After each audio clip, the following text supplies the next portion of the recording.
शांताकारं भुजंगशयनं पद्मनाभं सुरेशं विश्वाधारं गगनसदृशं मेघवर्णं शुभांगं लक्ष्मीकान्तं कमलनयनं योगिभिर्ध्यानगम्यं वंदे विष्णु भवभयहरं सर्वलोकैकनाथं। मंगलम भगवान विष्णु मंगलम गरुड़ध्वज मंगलम पुंडरीकाक्ष मंगलाय तनोहरि। ओम नमो भगवते वासुदेवाय। आज का दिन आप सभी के लिए मंगलमय हो। आज माघ महीने का 25वां दिन है। आइए सुनते हैं माघ मास कथा का 25वां अध्याय। श्री कपिल देव जी देवहूति से कहते हैं, माता जी, जो पुरुष घर में रहकर सकाम भाव से गृहस्थ के धर्म का पालन करता है और उनके फल स्वरूप अर्थ एवं काम का उपभोग करके फिर उन्हीं का अनुष्ठान करता रहता है, वह तरह तरह की कामनाओं से मोहित रहने के कारण भगवत धर्मों से विमुख हो जाता है और यज्ञों द्वारा श्रद्धापूर्वक देवता तथा पितरों की आराधना करता रहता है। उसकी बुद्धि उसी प्रकार की श्रद्धा से युक्त रहती है। देवता और पितर ही उसके उपास्य रहते हैं, अतः वह चंद्रलोक में जाकर उनके साथ सोमपान करता है और फिर पुण्य क्षीण होने पर इसी लोक में लौट आता है। जिस समय प्रलय काल में शेष साई भगवान शेष शय्या पर शयन करते हैं, उस समय सकाम गृहस्थ आश्रमियों को प्राप्त होने वाले ये सब लोग भी लीन हो जाते हैं। जो विवेकी पुरुष अपने धर्मों का अर्थ और भोग विलास के लिए उपयोग नहीं करते, बल्कि भगवान की प्रसन्नता के लिए ही उनका पालन करते हैं, वे अनासक्त, प्रशांत, शुद्धचित्त, निवृत्ति धर्मपरायण, ममता रहित और अहंकार शून्य पुरुष स्वधर्म पालन रूप सत्व गुण के द्वारा सर्वथा शुद्ध चित्त हो जाते हैं। वे अंत में सूर्य मार्ग के द्वारा सर्वव्यापी पूर्ण पुरुष श्री हरि को ही प्राप्त होते हैं, जो कार्य कारण रूप जगत के नियंता, संसार के उपादान कारण और उसकी उत्पत्ति पालन एवं संहार करने वाले हैं।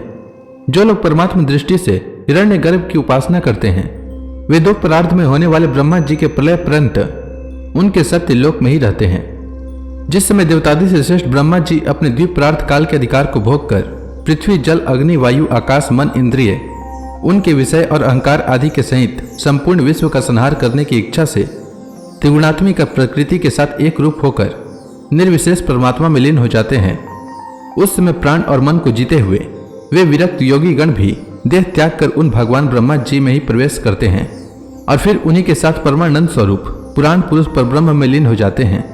इससे पहले वे भगवान में लीन नहीं हुए, क्योंकि अब तक उनमें अहंकार शेष था।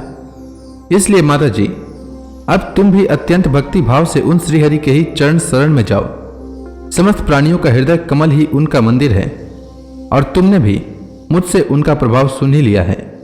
वेद गर्भ ब्रह्मा जी भी, जो समस्त स्थावर जगन प्राणियों के आदि कारण हैं, मरीचि आदि ऋषियों, योगेश्वरों, सनकादिकों तथा योग प्रवर्तक सिद्धों के सहित निष्काम कर्म के द्वारा आदि पुरुष श्रेष्ठ सगुण ब्रह्म को प्राप्त होकर भी वेद दृष्टि और कर्तृत्वाभिमान के कारण भगवत इच्छा से जब सर्ग काल उपस्थित होता है, तब काल रूप ईश्वर की प्रेरणा से गुणों में शुभ होने पर फिर पूर्ववत प्रकट हो जाते हैं। इसी प्रकार पूर्वोक्त ऋषिगण भी अपने अपने कर्मानुसार ब्रह्मलोक के ऐश्वर्य को भोग कर भगवत इच्छा से गुणों में शुभ होने पर पुनः इस लोक में आ जाते हैं। जिनका चित्त इस लोक में आसक्त है और जो कर्मों में श्रद्धा रखते हैं, वे भेद में कहे हुए काम्य और नित्य कर्मों को सांगोपांग अनुष्ठान करने में ही लगे रहते हैं। उनकी बुद्धि रजोगुण की अधिकता के कारण कुंठित रहती है, हृदय में कामनाओं का जाल फैला रहता है और इंद्रियां उनके वश में नहीं होती। बस अपने घरों में ही आसक्त होकर वे नित्य प्रति पितरों की पूजन में ही लगे रहते हैं। ये लोग अर्थ, धर्म और काम के ही परायण होते हैं। इसलिए जिनके महान पराक्रम अत्यंत कीर्तनीय हैं, उन भवभयहारी श्री मधुसूदन भगवान की कथा वार्ताओं से तो ये विमुख ही रहते हैं। माता जी, पितृलोक के भोग भोग लेने पर जब उनके पुण्य क्षीण हो जाते हैं, तब देवता लोग उन्हें वहां के ऐश्वर्य से च्युत कर देते हैं और फिर उन्हें विवश होकर तुरंत ही इस लोक में गिरना पड़ता है। इसलिए माता जी, जिनके चरण कमल सदा भजने योग्य है, उन भगवान का तुम उन्हीं के गुणों का आश्रय लेने वाली भक्ति के द्वारा सब प्रकार से भजन करो। भगवान वासुदेव के प्रति किया हुआ भक्ति योग तुरंत ही संसार से वैराग्य और ब्रह्म साक्षात रूप ज्ञान की प्राप्ति करा देता है। वस्तुतः सभी विषय भगवत रूप होने के कारण समान है। अतः जब इंद्रियों की वृत्तियों के द्वारा भी भगवत भक्त का चित्त उनमें प्रिय अप्रिय रूप विषमता का अनुभव नहीं करता, सर्वत्र भगवान का ही दर्शन करता है, उसी समय वह संग रहित, सब में समान रूप से स्थित, त्याग और ग्रहण करने योग्य, दोष और गुणों से रहित, अपनी महिमा में आरूढ़ अपने आत्मा का ब्रह्म रूप से साक्षात्कार करता है। वही ज्ञान स्वरूप है, वही परब्रह्म है, वही परमात्मा है, वही ईश्वर है, वही पुरुष है, वही एक भगवान स्वयं जीव, शरीर, विषय, इंद्रियों आदि अनेक रूपों में प्रतीत होता है। संपूर्ण संसार में आसक्ति का अभाव हो जाना, बस यही योगियों के सब प्रकार के योग साधन का एकमात्र अभिष्ट फल है।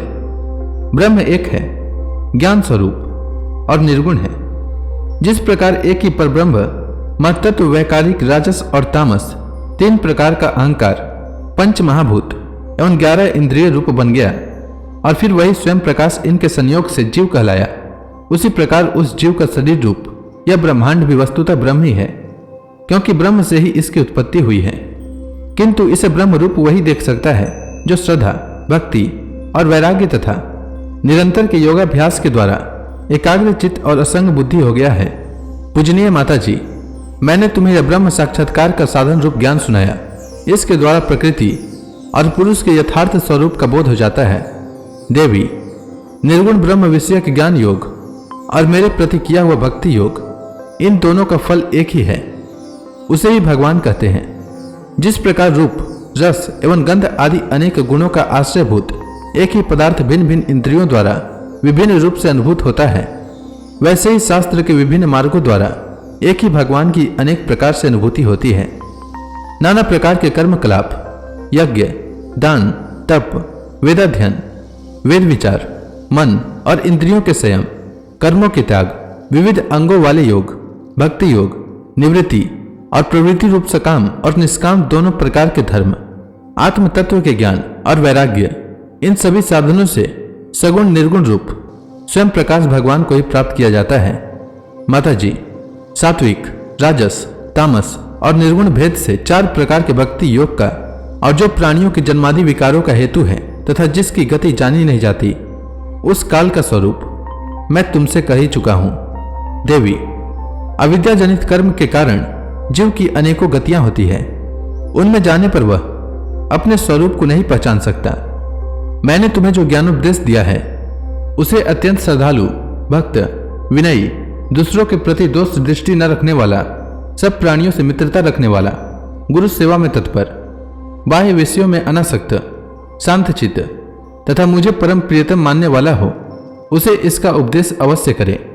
माँ, जो पुरुष मुझ में चित्त लगाकर इसका श्रद्धापूर्वक एक बार भी श्रवण या कथन करेगा, वह मेरे परम पद को प्राप्त होगा।